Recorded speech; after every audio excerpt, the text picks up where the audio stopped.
Good night, good morning,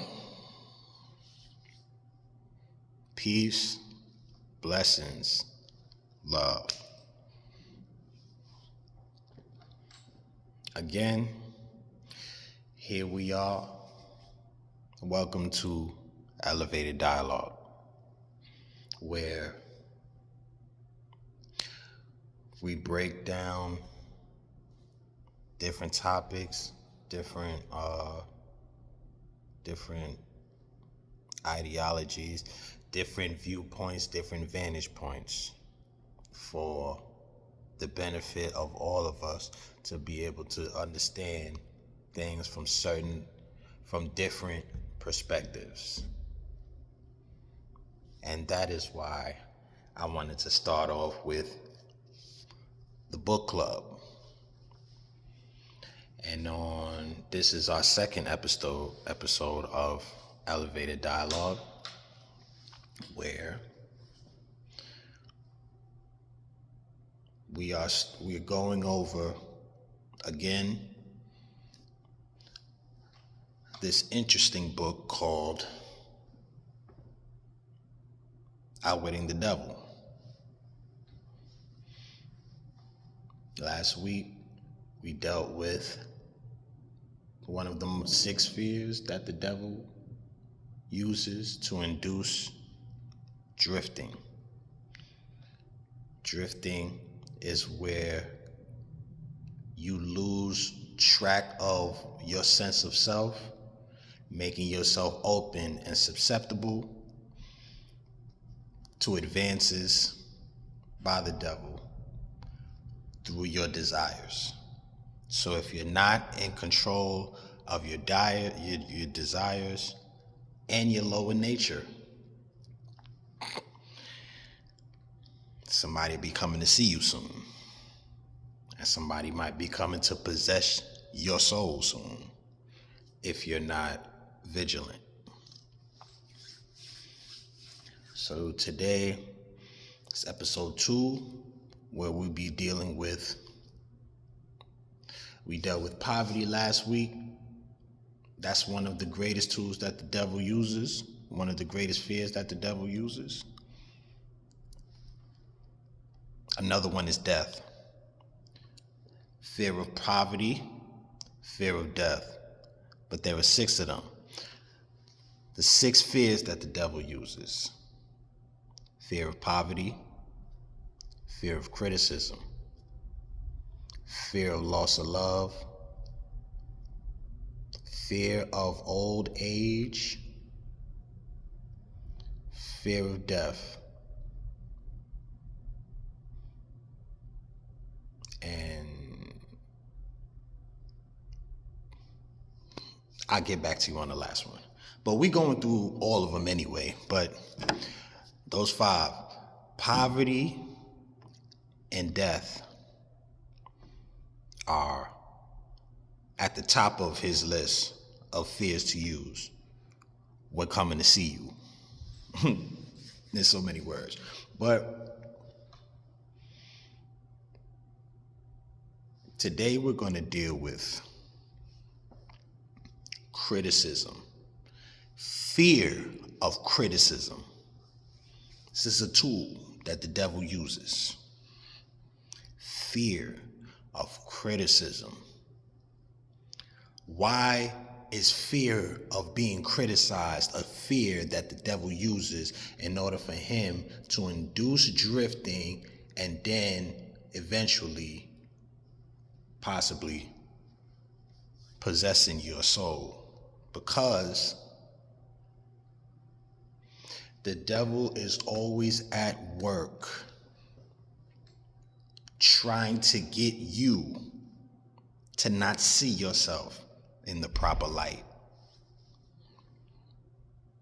If you don't see yourself in the proper light, somebody can shine a light on you, and that light could say whatever. That light is the narrative that people will shine on you, which they have controlled and contorted in a way that might not be actual facts to who you really are. But because the propaganda, which is always present and being pumped into our system from this large machine of a nation that we're in.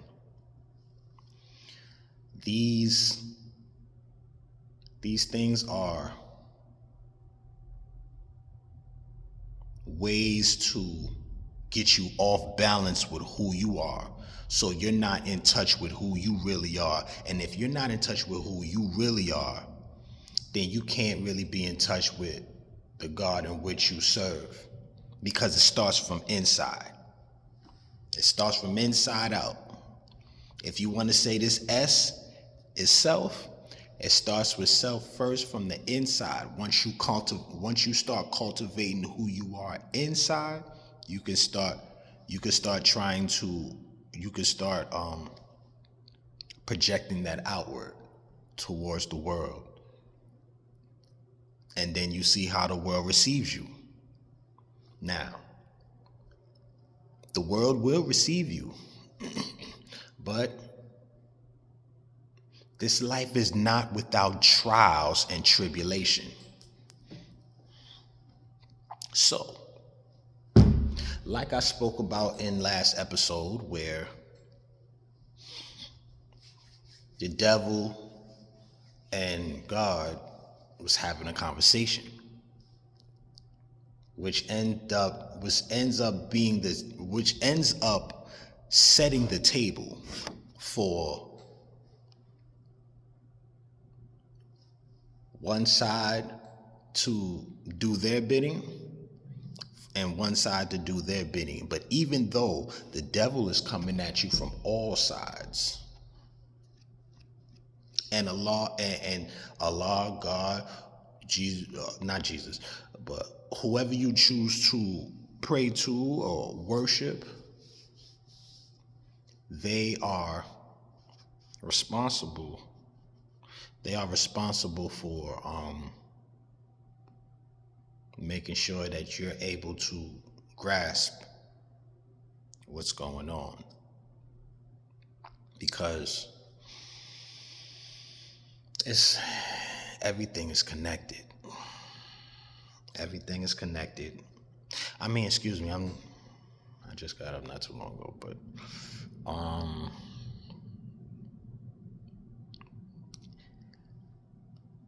being criticized for your beliefs is like the refiner's fire.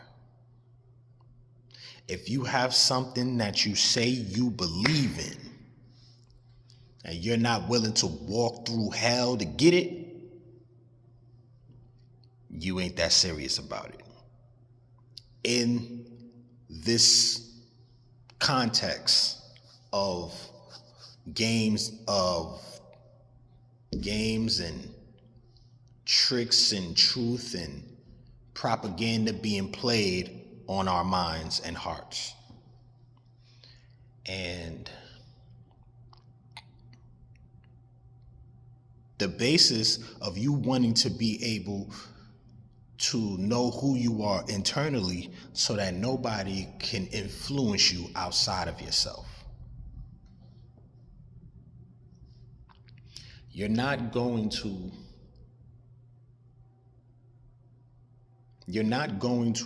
continue to strive for something that you know that if you are convinced, or if somebody convinces you this is not it, you'll never reach or attain or manifest those goals.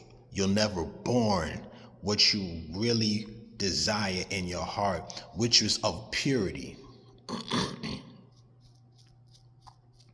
So, for the sake of this argument, this is not an argument. For the sake of this discussion,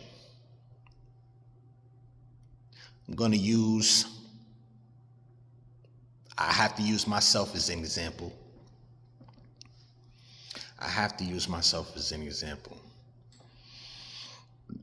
Now,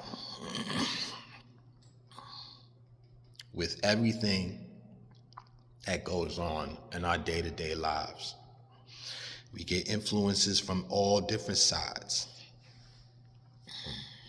So I always interpret that as, it could, we're always being attacked from all sides because we're behind enemy lines, and the the uh, the goal of the devil is to trick you out of what is already yours.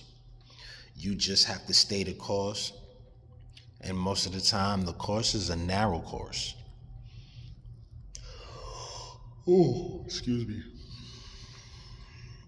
It's a narrow course, and most do not travel that narrow road. That narrow road gets very, very I'm not gonna say treacherous. It gets very rigorous. It's not for the weak. That path that's for the masses, that's an easy path. But we always choose to take the path of least resistance. This tends to be the difference, one of the differences made in between a drifter and a non-drifter. A drifter can be influenced to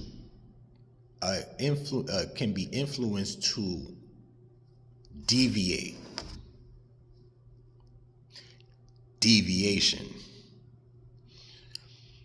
That is what I mean, different words, but these words have so much meaning if you understand the context in which you're using them.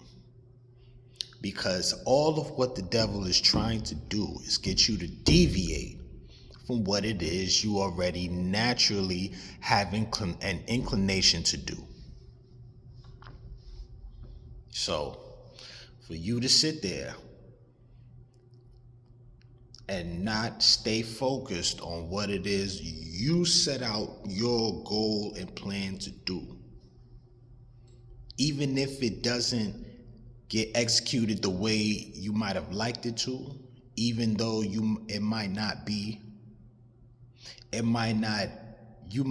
reach your destination in the time frame that you planted. But as long as you stay the course, as long as you stay the course, you will be able to keep your sanity, your mind, and achieve what it is that your heart truly desires. And then once you achieve it, you will receive the adulation and the pride and the enthusiasm and the excitement of fulfilling a goal, fulfilling something and watching it grow and mature and watching you work your plan all the way into fruition. That is one of the greatest joys of life, probably next to watching a woman that your significant other give birth. Because what we create this is the joy that God gives us. I don't want to make this all about God, but it's God and the devil. But back to what I was saying. So to bring that perspective to our level, so we understand it. Because even if you could understand it from your point of view, and I can understand it from my point of view, but we've all have had things that we had set out to do, and you've been kind of coerced, if not railroaded, into deviating off of your path. The criticism The criticism, that criticism is something.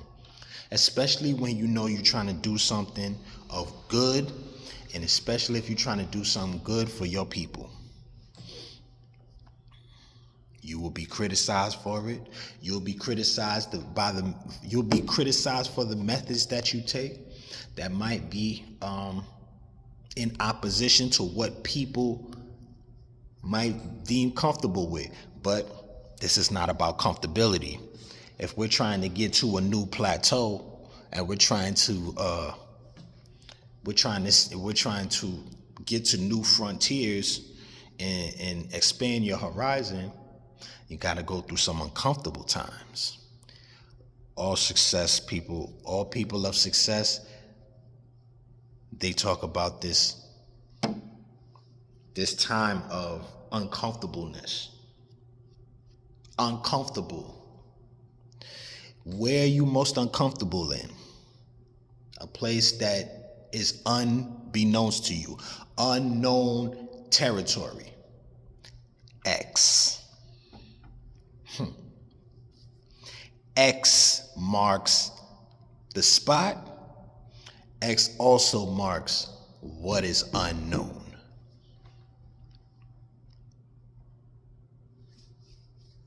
We as a people have been labeled as a people with an X on us.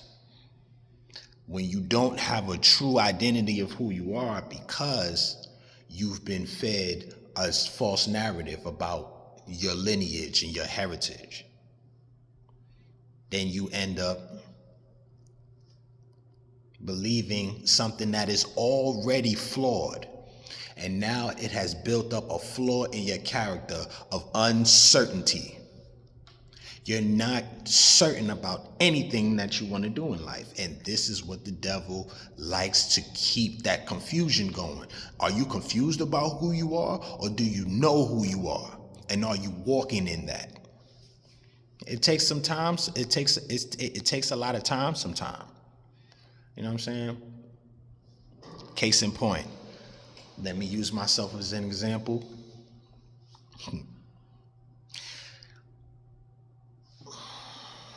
This channel is a part of my brand, which is called Soul.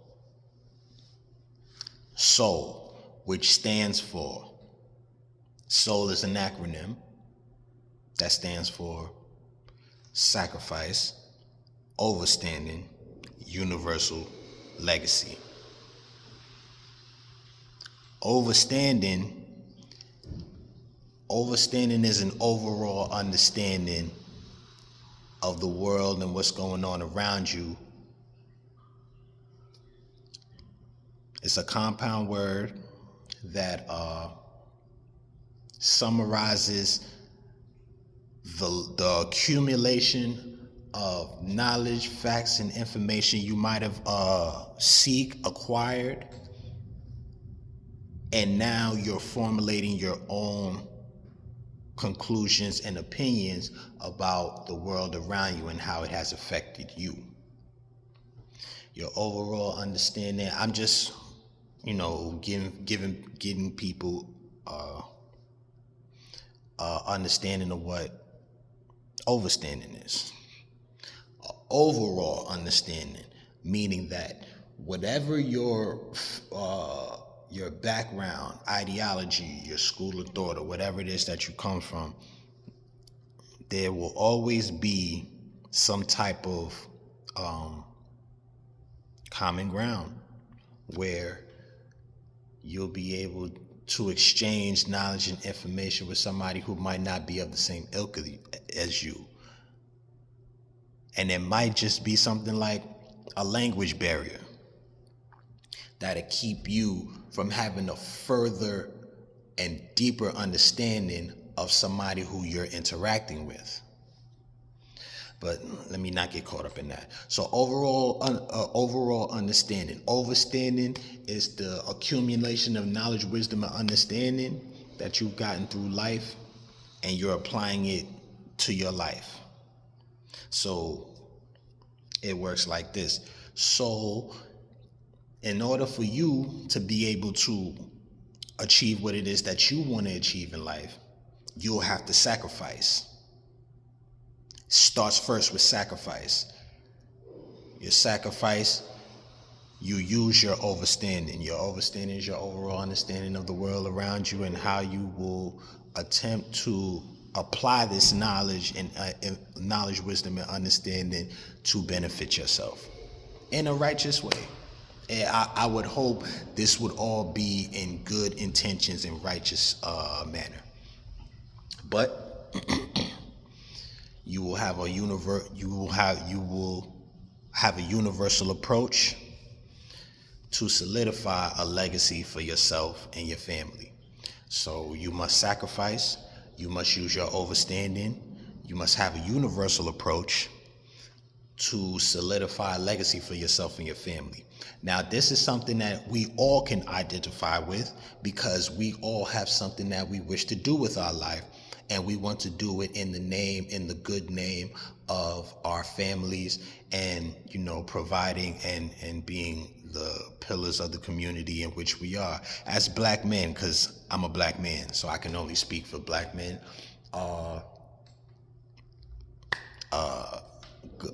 is other great ones who will come and speak for the women. I don't have to name them right now. They know who they are. And I think we are acquainted with each other, but it's another story. So, back to soul. As I set out like Frodo in The Lord of the Rings with my idea, which is basically, for a man, your idea is your first child. Your ideas, before you was a baby, before you was even an embryo, you was a thought. Just like how they say you was a twinkling in your parents' eye, you was a twinkling in your father's eye. You were a thought. Now, when we do this thing the right way, before you commit the act of sexual intercourse, creating what will eventually 9 months down the line become a full-fledged child, you have to have the intentions to want to plant that seed. Now, this thing could get really deep. Now, your ideas are your seeds that you plant that can be influenced by atmosphere and circumstances. Now, you sitting there,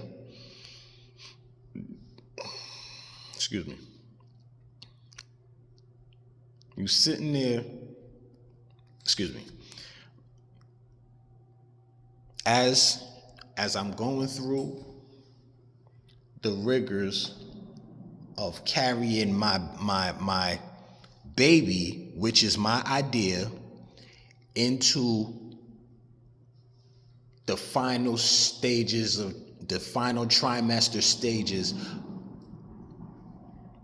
of giving birth to an idea or even a child, because it's about one and the same. It induces the same chemicals in the brain, because that's the type of joy you get when Hannibal says in the A-Team, I love it when a plan comes together. You love seeing the things that your mind is able to construct. You love seeing those things played out. That is your power. That is your true power. That is your true power. And when you really harness that power, you might be able to bend those spoons. But until then, got to keep practicing. We all got to keep practicing. But as I was taking my baby into its final trimesters or its final stages before giving birth to it, there's always going to be criticism. There's always going to be people that are trying to pull you away from something that you know deep down in your spirit. This is something that you're going to grow and watch it flourish into something beautiful. You're watching, you're making the sacrifices and taking your idea through the trenches, through the rigors of life, in order to be able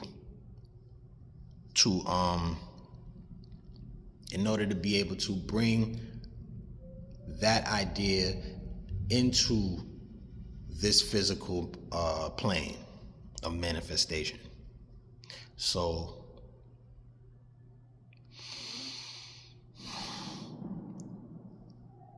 this as you go through your life, and you go through these things that we have to deal with, a part of this society, and the thinking and the mentality that is always present.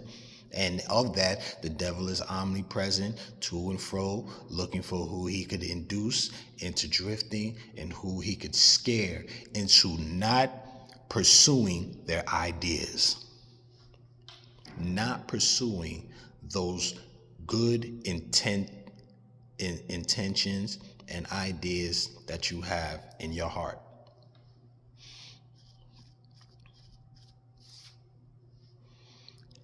Because if the devil can scare you from thinking outside of his understanding, then you'll never be able to understand what's really out there. You'll never be able to see what's really out there. Joshua had to lead his people into the land where the giants was. It's a lot of uncertainty. There's giants over there. Unknown. It's uncomfortable over there. It's a lot of things that I don't know if we're gonna make it. And who was saying this? Some of the elders and some of the elders of that group.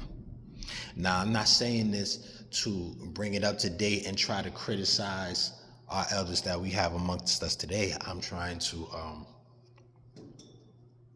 tell a story and prove a point. I mean, not prove a point, but convey a point, excuse me.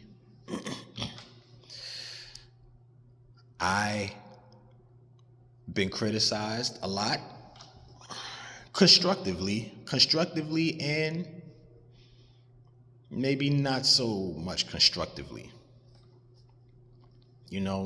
for my idea. And you take it with a grain of salt. If it's from a good source, if it's from good stock, you take it in stride, even if it's not something that's flattering to you. And that is another thing as well, flattery. But we'll get to all of that. You take it into consideration and you use it. Every knock is a boost.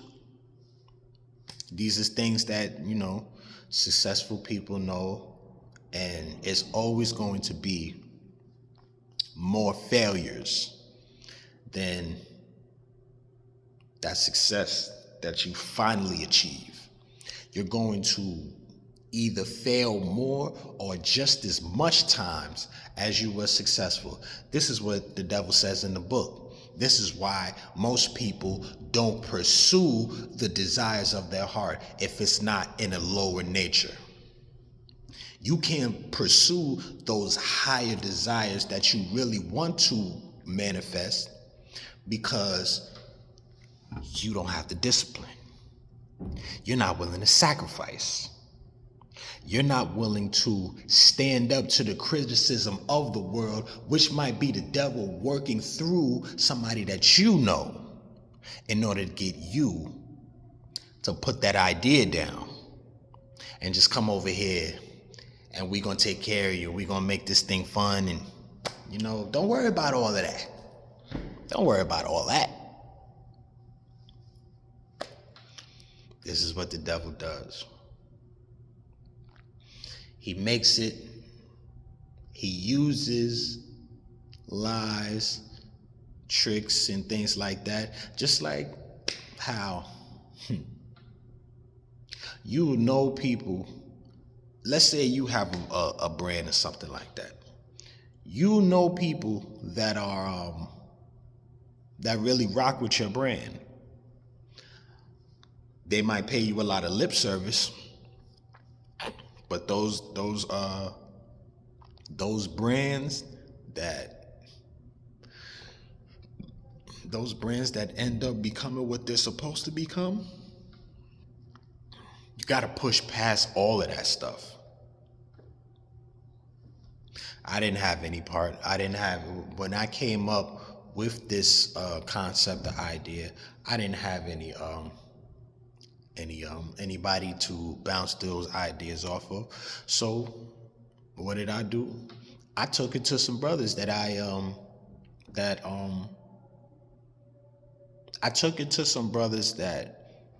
I trusted their judgment, their physical judgment with their eyes, and their spiritual judgment with the third eye.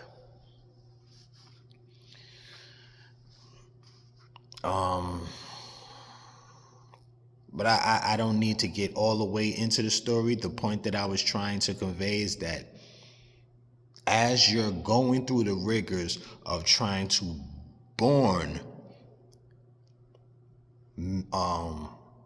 concepts from your intelligence, from your mind, there's always going to be opposition. When you was in your mother's womb, you had to compete. You had to run that race and not quit at running that race until you get where you're supposed to go. You plant that egg and get in that egg, fertilize it. But these are all examples of things that you might do in order to all of these is things that you might do in order to give birth to ideas, new concepts, new realities. So I'm just trying to simplify everything so it doesn't get too out of the scope of what I'm trying to say. Criticism is something that the devil uses in order for him to be able to get you to adopt his idea and his influence and not use your own influence, which you have, in order to see something into fruition. If you can't see it into fruition, there will always be distractions. There will always be drama. It's always going to be everything in your way in between you starting something from idea to fruition and manifestation. So don't ever let anybody who might give you a piece of criticism, and then when you get that criticism, take it and examine it. What are you criticizing me about? What are you criticizing me for? What is it that is not resonating with you with this idea that we would be able to use. That we would be able to use and make or break. Because even your own ideas might be influenced to be a tool to be used by the devil. If he can get control of your whole mind, and then once he's got you in his grasp, there's really not too much you could do to free yourself up, because most of the people that fall that deep into his grasp,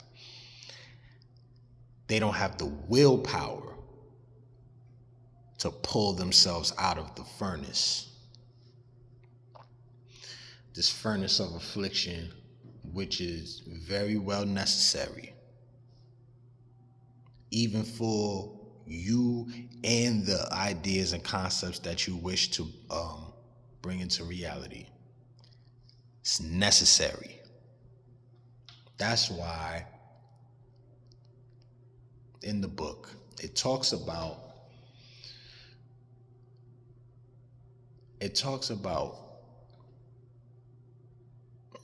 inducing people, influencing people, and growing the fear of failure within them. And then the interviewer asked the devil, he asked the devil,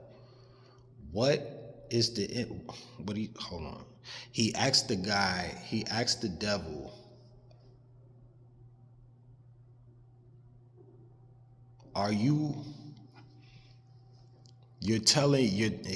told the interviewer, the devil told the interviewer, he told the interviewer that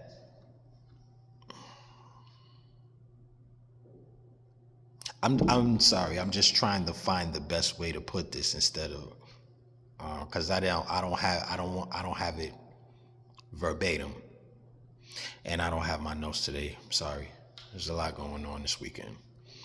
It was a lot going on, and personal things I had to take care of and stuff like that. But anyway,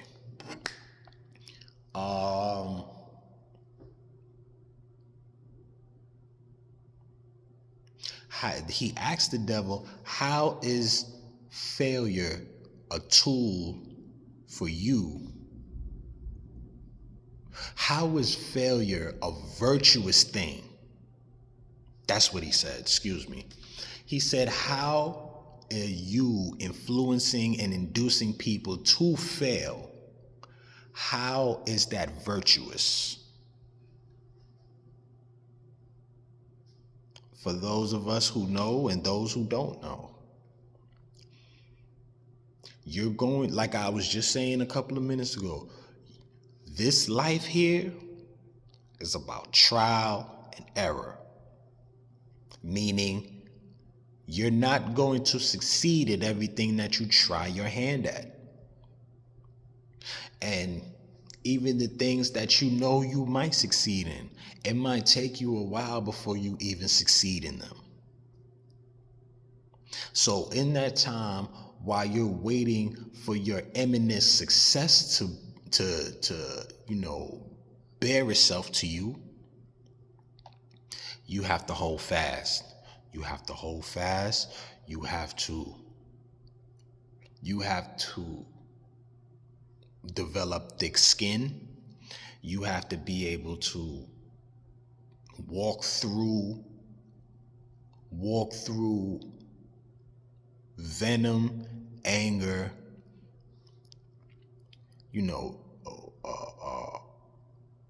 slander for your namesake. And if your idea is your namesake, if your idea, your concept for your brand is your namesake, then this is what it is. This is the refiner's fire, which is always present and always will be needed in order for you to crystallize your focus into what your heart and mind desires really need in order for you to born new existences.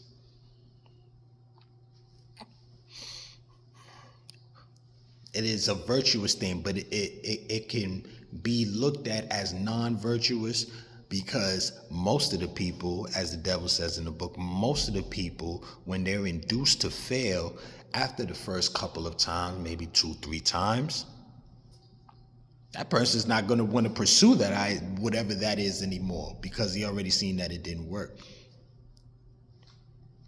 But you don't know.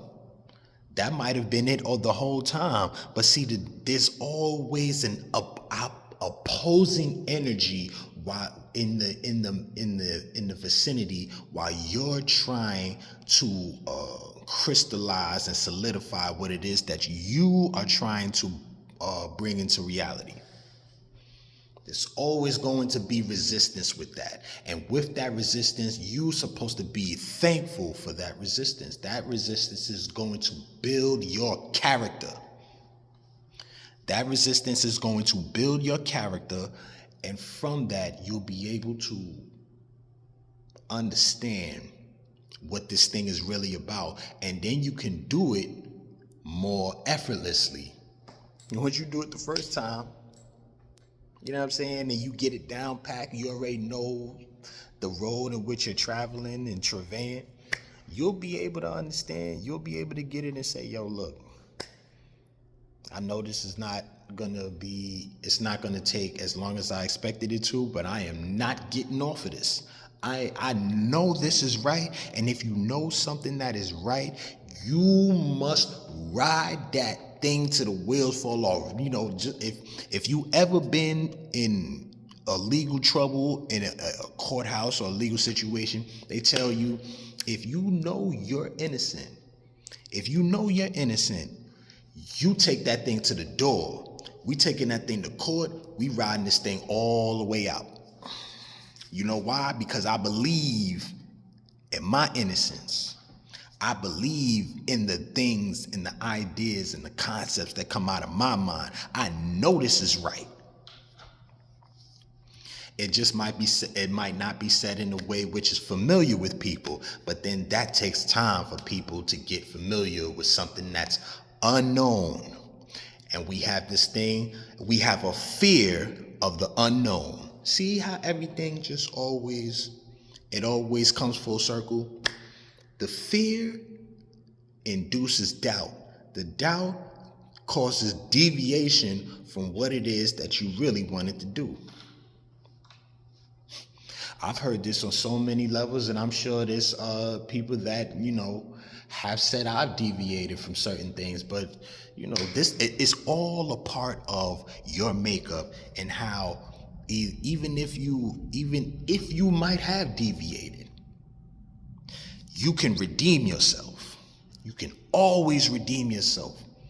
Your mind is strong enough to bring you back from the worst conditions because it's your mind that put you in these conditions. But that criticism, if it's not constructive, you might gotta trace the source in which you're getting it from, because they might be criticizing you to get you to put that idea down and for them to take it and run with it. This is what we do out here. This is what we do to each other. This is what they did to us and we ended up doing to each other. So being able to properly sift out criticism from constructive criticism, what is good for you, what is not good for you, and see what you can apply and make whatever it is that you're trying to move forward towards to do. See if you can make that better, and see if this thing will help make your concept better. And if not, hey, you might just gotta you might just gotta block out that whole critique, because it might be from a place of envy, jealousy, hate, or just we don't want to see you born this idea. We don't want to see it. They don't want to see you born this idea. And with this idea, you'll be able to start seeing, oh, I realize my true power. Once you realize your true power, you start practicing on that. Then you make your mind more in tune to not be taken advantage and taken over by those doubts and those criticisms that we've all had at some point in time with something. It might have been your hair, your skin complexion, something. It might have been something where they cast doubt in who you are, in the beautiful person that you are, in the beautiful person that they know that you are, that they don't really know like that. It's a doubt there. They'll always cast doubt like that. But that's the criticism that leads to, doubt being cast in the mind. That's the pricking of the brain. If you're familiar with the story of Yakub, that pricking of the brain, which was a literal thing back in those times, it's even literal now, because they still pricking babies' brains now when they give birth to them. They still stick that needle in the brain and stuff like that. That pricking of the brain is stabbing ideas out, or trying to snuff out pure intention and righteousness from a mind that has not been influenced and affected by this devious world we're in. Why are you pricking that baby's brain? But be very mindful of that criticism, because when they criticize something that you love, and that brings me into the next point, when they criticize something that you love, it might produce a fear in you. You might end up, and that's the next fear that the devil produces. Loss of love. Loss of love. When I think of loss of love, in the book club that I was just in, we were studying the 4 agreements. In the 4 agreements, it talks about something similar to that concept of loss of love. Loss, not loss of love, loss, dealing with loss. It's an art to it. Dealing with loss. And what is it that you might be losing that you might not even need to be carrying? But this is something that the devil uses as a fear. But see, he already knows what your lower desires already wants. And that's how he starts ingratiating himself to your desires, to say, I can get this for you.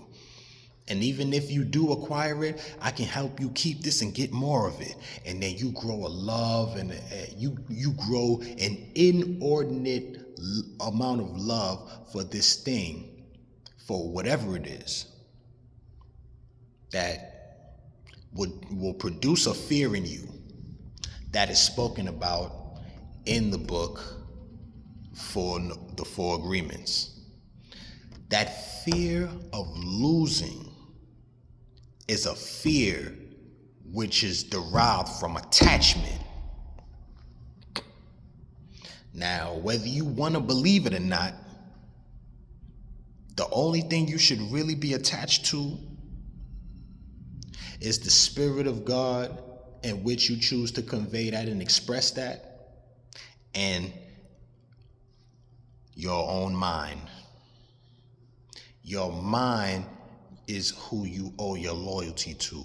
You don't give your mind to somebody else to think for you. We've gotten in the habit of doing that.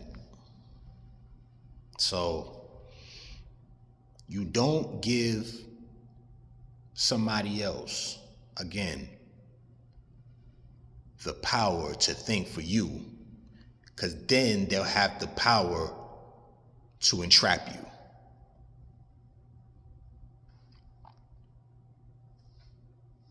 Elijah Muhammad taught, the most honorable Elijah Muhammad taught that if you let somebody else calculate the diameter of your thinking, they will control the circumference of your thoughts. Something to that extent.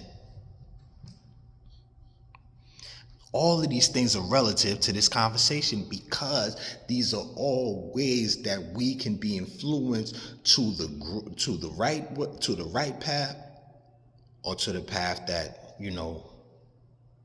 the devil would want you to take, so that you don't upset his plan of domination in this physical plane.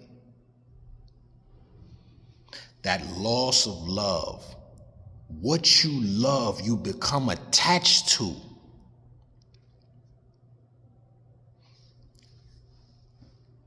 I don't mean to be so biblical. I don't mean to sound like a religious zealot to anybody. But I'm just looking for, I like to deal with the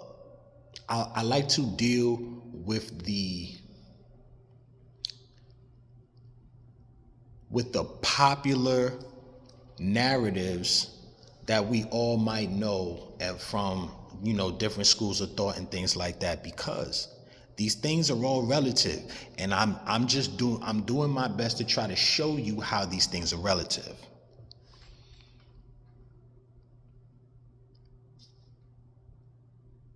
No, not Noah, but even Noah too. Lot. You think Lot in the Bible, you think he wasn't attached to his life? You think he wasn't attached to he wasn't attached to the love that he had for his wife and his children and the town in which he grew up in? That's why he said, no, don't destroy the town. I'm gonna go into the town and I'm going to find as many people as I can that you can say these people are worthy of being saved. He brought those people back to, if he could find those people, you bring them back to the angels, or you bring them back to the angels, and the angels will deem if these people are worthy of not being slaughtered, because Sodom and Gomorrah was scheduled to be wiped out. So, you think Lot didn't have love for his city? But God's emissaries is on the scene now, and they're telling you this land is doomed. This land is doomed. Now, we will let you go free. Whoever will walk with you, whoever will go with you, take them with you. Do not look back at any of this. That's attachment. You've been living a certain life for so long. You've been living a certain way for so long. You've become attached to the mechanisms of this life that you can't see no other existence outside of this existence. You can't see you can't even see the hereafter, because you think everything that is entrenched in this world, that is encompassed in this world, is all you really need. And some of us,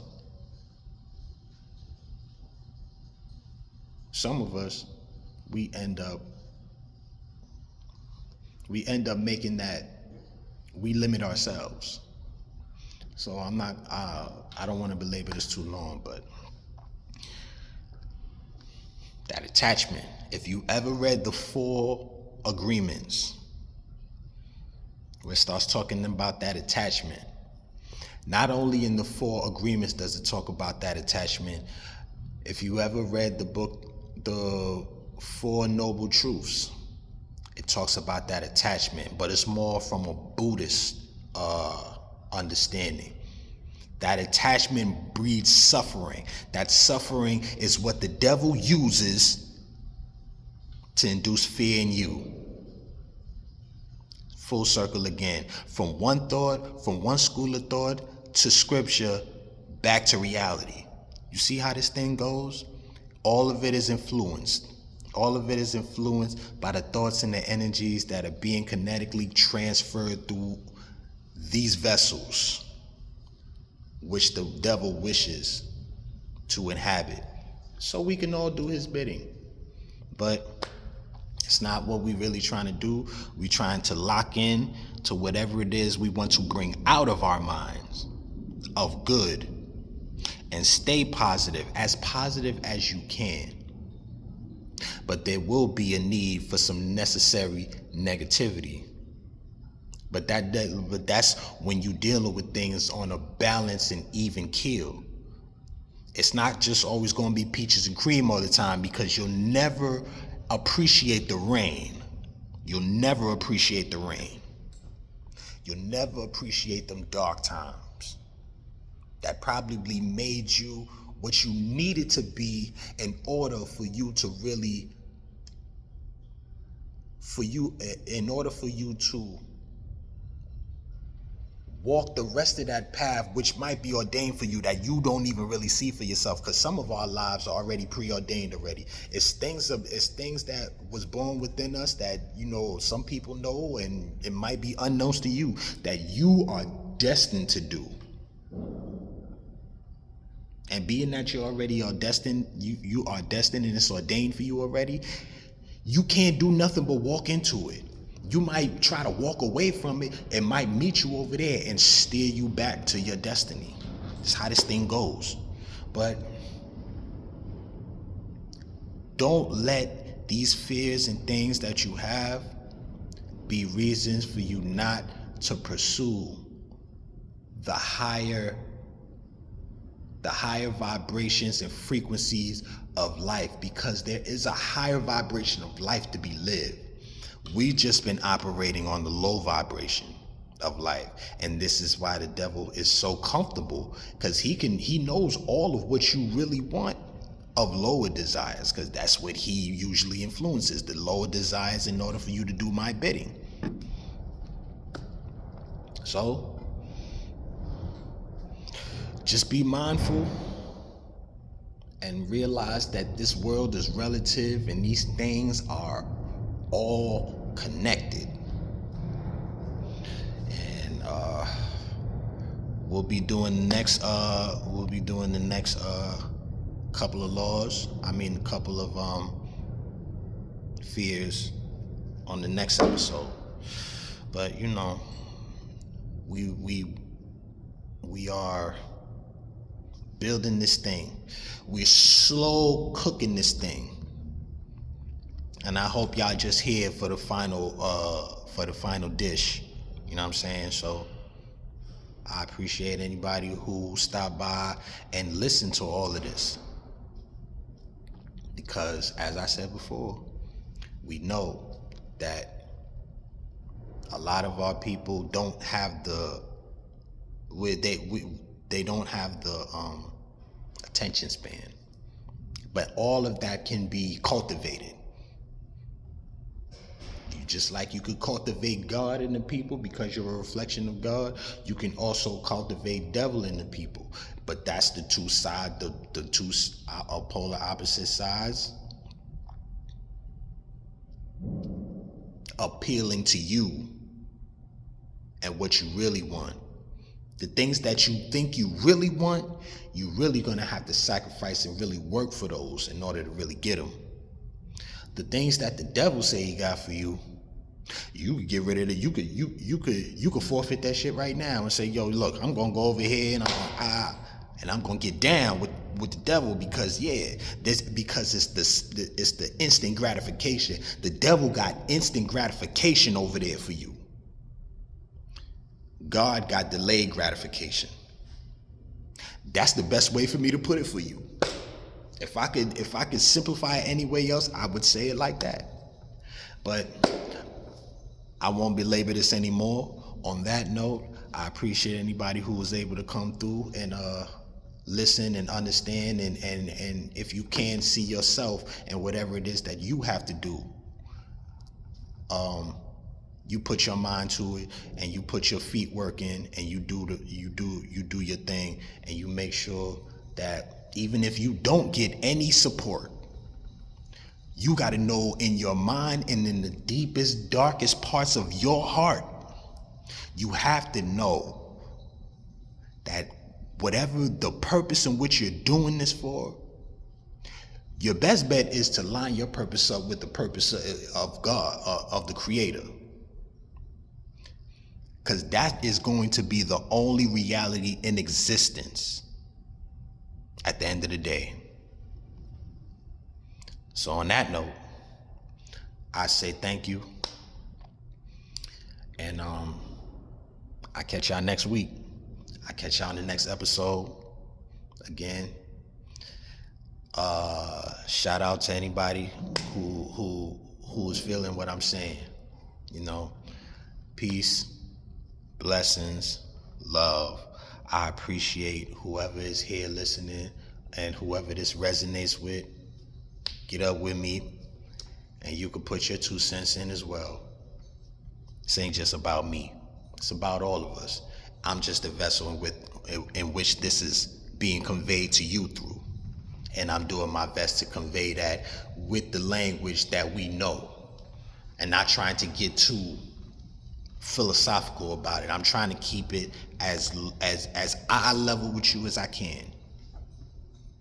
And I hope you can feel that, and I hope it resonates with you. On that note, we out of here. Salute to everybody. Peace.